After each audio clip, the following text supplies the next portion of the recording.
పెట్టుచు శిష్యుల గాథలలో నట్యముంచి కడగానకయు క్రోధము రూపుతు నితరుల బోధను వినకూడదను బోధించుకుందు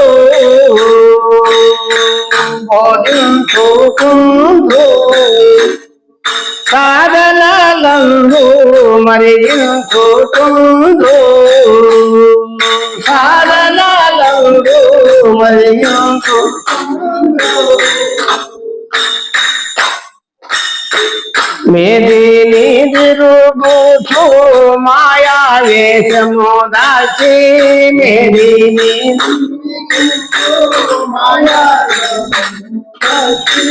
సాధుల మనుతులు వేద బోధల నెల్లా బోధించుకుందు సాధనలందు మరిగించుకుందు సాధనలందు మరిగించుకుందు.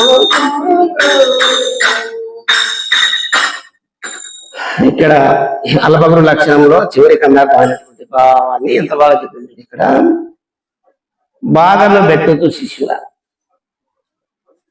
అంటే వీళ్ళని బాధ గురువులు అనవద్దు.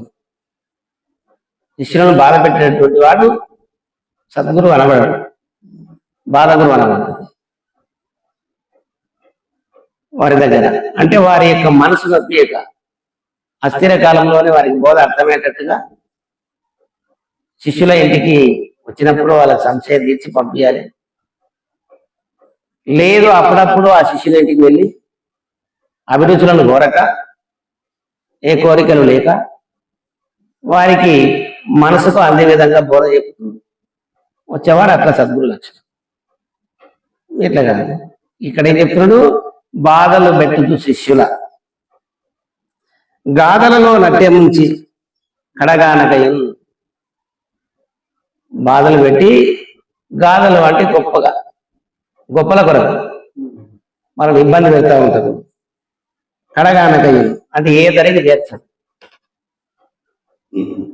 ఈ సంసార సాగరం అనే సముద్రంలో సమస్త మానవులు ఉన్నారు. ఎవరు బయట లేరు, మొత్తం సముద్రంలోనే ఉన్నారు. ఏది సముద్రము? ఈ జనన మరణ పుట్టడం సావడం అనేది ఉంది కదా. జనన మరణ ప్రవాహం అనేది ఇదే సుడిగుండం. ఈ సుడిగుండంలో అంతా ఇట్లా ఉన్నారు. దీనిపై ఎత్తి రక్షించేవాడే సద్గురువు. అందుకే కడగానకను వాడిని కడ తీర్చలేడు. ఎందుకంటే ఇది గాథలను అంటే గాథలంటే గొప్పలకు లోనైన వాటికి నీవు ముందుకు రాలేవు. ఇవాళ ఒక పేరు మంచి పేరు వచ్చిందంటే ఇంకో పని ఎక్కువ చేయాలి, అది మంచి పేరు రావాలి, ఇంకోటి రావాలి, ఇంకోటి రావాలి, ఇట్లా టైం అంతా వేస్తే నట్టే ముంచి కడగానకం. క్రోధము దూపుతూ శిష్యుల పైన కోపం చేసి గురువు ఆజ్ఞను ధిక్కరించి పోయినారంటే చూడండి మీకేమవుతుందో. నేను చెప్పినట్టే ఉండాలి. ఆ గురువుల తనుకోవద్దు, ఈ గురువుల తనుకోవద్దు, ఇంకోరు బోధన అయినకూడదు అని అక్కడ పోయినట్టు నా దగ్గర రావద్దు, ఆ గురువు దగ్గర పోయినట్టు నా దగ్గర రావద్దు, మీరేమైపోతారో చూడు, ఇట్లా బెదిరిస్తుంటున్నారు. ఇటువంటి వాడు అసలు గురువే కాడు. అంటే వాళ్ళ జీవనోపాధికై శిష్యులపై ఆధారపడి నయాన్నో భయాన్నో సొమ్ము తీసుకునేవాడు. శిష్యుల యొక్క ధనాన్ని అర్జించేటివాడు. అసలు వృత్తి వదులుకుంటారు ఇది. వాళ్ళు ఏ పని చేయరు. ఇక ఏ పని చేయనప్పుడు ఎవరు తెచ్చిపెట్టాలి? వారి కుటుంబం పోసినప్పుడు. ఇంకా ఆ శిష్యులే ఏందో పాపం మా గురుదేవుడు ఇబ్బంది పడుతున్నాడు, ఆ గుడిసె పొడుగు పెడుతుంది, మంచి రేకులు వేసిద్దాం, ఆ రేకులు కూడా ఎండ కొడుతుంది, గులాలు కొనిద్దాం, ఏసీలు ఫిట్ చేద్దాం, ఇవన్నీ ఎందుకు తీసి డాబానే చేద్దాం. ఏదో రకంగా ఇట్లా శిష్యుల బాధ పెట్టినట్టే కదా. నయాన్నో భయాన్నో ఇంకా తినడానికి లేదు కదా గురువుకు, అన్ని తెచ్చేయాలి. ఏంటికి అట్లా? భార్య పిల్లలు వాటి సంసారం ఉన్న తర్వాత వృత్తి ధర్మాన్ని అనుసరించి పరోపకారం మీద శరీరంగా ఈ బోధన చెప్పమన్నది తప్ప ఈ బోధన సొమ్ము చేసుకోవడానికి చెప్పినారా పెద్దలు? మనకి అట్లా చెప్పలేదు కదా. అట్లా ధర్మం తప్పి నడుచుకోవద్దు అని నాయన గారు చెప్పినాడు చాలా. వచనం ద్వారా అంటే నోడు ఉన్న రోజు వచనం ఎంతకాలం శరీరం ఉన్నంతకాలం మాట చెప్తుంది. అందుకు రచన చేసినాడు ఈ గ్రంథంలో భావితరాల వారు చూసి నడుచుకోవాలని కదా. మన వేల సంవత్సరాలు ఈ గ్రంథం అట్లే ఉంటుంది, రాసిపెట్టింది కాబట్టి స్వామి భావం అందులో ఉంటుంది. ఆ భావాన్ని విచారించుకొని నడుచుకోవాలి మనం శిష్యులైనందువల్ల కదా. అట్లా విచారించి మానసికంగా దృఢపడి మనసు లేని స్థితికి ఎదిగి అశరీరులై నడుచుకోలేని సంపద సంపాదించినప్పుడు ఇంకేం ప్రయోజనం? అది సంపాదించుకోకుండా ఇక సంబంధమైనటువంటి సంపాదనలపైన ధ్యాస ఉంటే వీరు కానే కాదు అట్లా కదా. క్రోధము దూకుతూ శిష్యుల కోపంతో శిష్యులను భయపెడతా ఉంటారు. ఇతరుల బోధ వినకూడదు అని బోధలు ఇతరుల బోధను వినకూడదనొచ్చు బోధించుతుండ్రు. అలా బోధనే అది ఇంకా ఇంకోటి చెప్పనీకి రాగల అటువంటి బోధలు చెప్తా ఉంటారు. సాధనలందు మరించుతుండ్రు. ఎందుకంటే ఈ బోధ చెప్పడానికి రానప్పుడు ఏం చేయాలి? సాధనలు పెట్టేయాలి. ఇగో ఈ యొక్క సాధనలు ఇట్లా చేయాలని చెప్పి వాళ్ళకు ముద్రలు పట్టిస్తూ ఉంటారు. షణ్ముఖి, సాంబవి, రాధ ఇట్లా పంచముద్రలు పట్టించి అందులోనే ఇక రాత్రి వాకులు ఎప్పటికదే శరీరంతో కూడుకున్నటువంటి ఆత్మను ఇవి దర్శించు అని మరి అది చెప్పించినప్పుడైనా క్రమేణా దాన్ని దృఢం చేసి దాన్ని వదిలించి ఆత్మాతీతం కేవలాత్మ అయినటువంటి అచల భావాన్ని తెలియజేస్తే మంచిది. అట్లా కాకుండా ఈ సాధనలోనే ముంచుతారు. అంటే శారీరకమైనటువంటి సాధనలు, మానసిక సంబంధమైనటువంటివి ఇట్లా ఈ సాధనలో ముంచుతారు కదా. సాధనలందు మరిగించుతుండ్రు. మేదిని తిరుగుచ్చు అంటే తిరుగుతూ ఉంటారు ఈ భూస్థలం పైన. ఎక్కడెక్కడ భక్తులు అక్కడ తిరుగుతూ ఉంటారు. మాయ వేషం దాల్చి ఈ శరీరమే ఒక వేషం.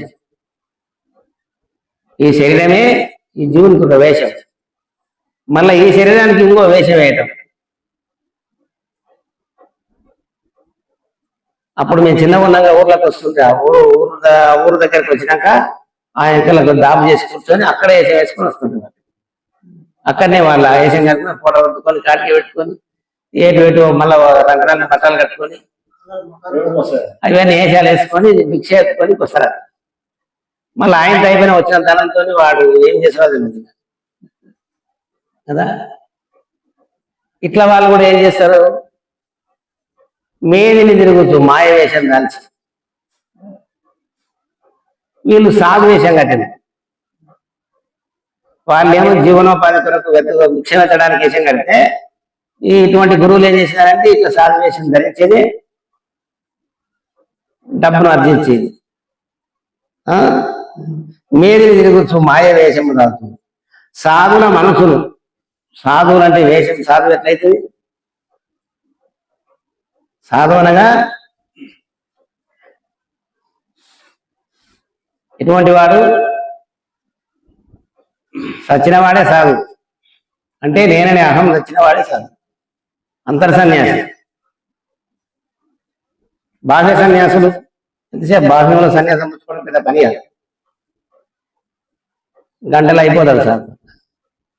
కానీ ఇట్లా మనసు లేని స్థితి రావాలి కదా సాధు అంటే.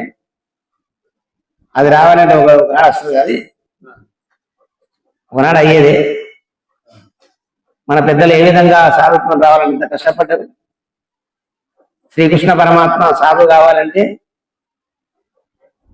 64 విద్యలను అభ్యసించినప్పటికైనా సాధుత్వం రాలేదు. మళ్ళా సాధుల యొక్క సేవ చేస్తేనే అది వస్తుందని చెప్పి సాందీప మహర్షి దగ్గర పోయి 12 ఏళ్ళు గురుసేవ చేసి అప్పుడు సాధుత్వం వచ్చింది. ఆయన పరమాత్మ స్వరూపుడు అని వచ్చింది. కృష్ణం వందే జగద్గురు అని చెప్పి నాడు అందరం పూజిస్తున్నాం. అట్లా కష్టపడితే సాధుత్వం వస్తుంది తప్ప ఈ వేషాలు వేస్తే వస్తుందా? అట్లా వచ్చేటివన్నీ సరైనది కాదు. సాధువుల మనసును వేద బోధనలెల్లా బోధించుతున్నారు. ఏం చెప్తారు వీళ్ళు? వేదము నేర్చుకొని అవి చెప్తారు అంతే. వేదం ఏం చెప్పిందో అదే చెప్తారు. అంటే వేదాంతం చెప్పలేదు, వేదం కాక ఉన్నటువంటి చెప్పలేదు. వేదం అంటే ఇక్కడ ఏం చెప్తున్నాం? 4 వేదాలే సృష్టికండి. ఋగ్వేదం, యజుర్వేదం, సామవేదం, అథర్వణ వేదం. శుక్ల యజుర్వేదం అది సూర్యనారాయణ నుంచి ఉంది, సూర్యుని దగ్గర ఉంది. ఆ సూర్యుని దగ్గర యాజ్ఞవల్కి మహర్షి శిష్యుడై ఆ వేదాన్ని అందుకున్నాడు. ఇక్కడ 4 వేదాలు తెలుసుకున్నా అతను సంశయ చేతన కాలేదు. వ్యాస భగవానుల దగ్గర 4 వేదాలను చక్కగా అభ్యసించినాడు యాజ్ఞవల్కి మహర్షి. అయినా సరే సంశయ రహితుడు కాలేదు. ఇతనికి సంశయం తీరలేదు అని చెప్పి గురువుకు తెలుస్తుంది. అయినా సరే మానవ సంబంధికులు ఎవరు ఈ భూస్థల నందు ఇతని సంశయం తీర్చలేరు. ఇతనికి సరైన గురువు సూర్యనారాయణ అర్థం చేసుకొని ఆయన చెప్పితే అతను తపస్సు చేసి ఈశ్వరుని చేత వరం పొంది చల్లని వ్రతం, అంటే సూర్యుని దగ్గర చేరడం కష్టం, మండుతున్నటువంటి అగ్ని మండలం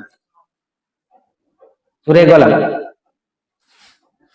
కదా, అతని దగ్గర ఏం ఎవరు చేరుకోలేదు. ఇంకా బోధ ఎక్కడ ఉంటాడు. కాబట్టి ఈశ్వరుని గురించి తపస్సు చేస్తే ఒక చల్లని వ్రతాన్ని ప్రసాదించినాడు. ఎంత వెండ అయినా సరే ఆయనకు వేడి తగలదు. దాంట్లో ఉండి అతను ఎంత తిరుగుతూ బోధ తెలుసుకున్నాడు. యాజ్ఞవల్కి చరిత్రలో చెప్తారు. మరి అక్కడ నుండి మనకు వచ్చింది అజల బోధ. దక్షిణామూర్తి మహావిష్ణువు, మహావిష్ణువు సూర్యుడికి వచ్చింది. సూర్యుడి నుండి ఇక్కడ ఎవరు తెలుసుకోలేకపోయినా ఆయన దగ్గర పోయి యాజ్ఞవల్కి మహర్షి కష్టపడి శుక్ల యజుర్వేదము ఏదైతే ఉందో దాన్ని అతను గ్రహించి ఈ అచలబోధగా ఈ భూమి పైన అవతరించింది. మహాత్ములందరూ తెలుసుకొని తరించినారు కదా. అటువంటి బోధ వేదాలకు అతీతమైనటువంటిది వేదాంతము అని అంటారు. అది చెప్పలేక వేద బోధన నెల బోధించుతున్నారు. ఎందుకంటే గురువు దగ్గర చేరి గురు సేవ చేసి అది తెలుసుకోలేకపోయింది కాబట్టి ఇంకా వేదంలో ఉన్నటువంటి మాటలు నేర్చుకొని చెప్పడమే తప్ప బోధించుతున్నారు. సాధుల సాధనలను మరించుతున్నారు. ఇంకా సాధనలు కర్మ సాధనలు, శరీరంతో చేసేటివన్నీ కూడా సాధనలే. ఇది సాధన రహితమైనటువంటిది సద్గురు బోధ. అన్ని ఉన్నప్పటికీ అది తెలుసుకున్నాను. అన్ని ఆభరణాలు ఉన్నప్పటికీ మంగళసూత్రం ఉంటే స్త్రీకి ఎంత అలంకారం ఉంటుందో అమ్ముతాం. ఇక మనకు కూడా ఎందుకంటే గురువు యొక్క సూచన ఉంటేనే మానవుడు ధరించడానికి అవకాశం ఉంటుందని మన పెద్దలు చాలా చక్కగా ఇందులో రాసిండు. అల్పగురు లక్షణం ఈనాటి సమస్తమైంది. జై శ్రీ సద్గురునాథ బ్రహ్మ మహారాజుకు, శ్రీ పరమానంద శంకర నారాయణ సద్గురు మహారాజుకు గురు.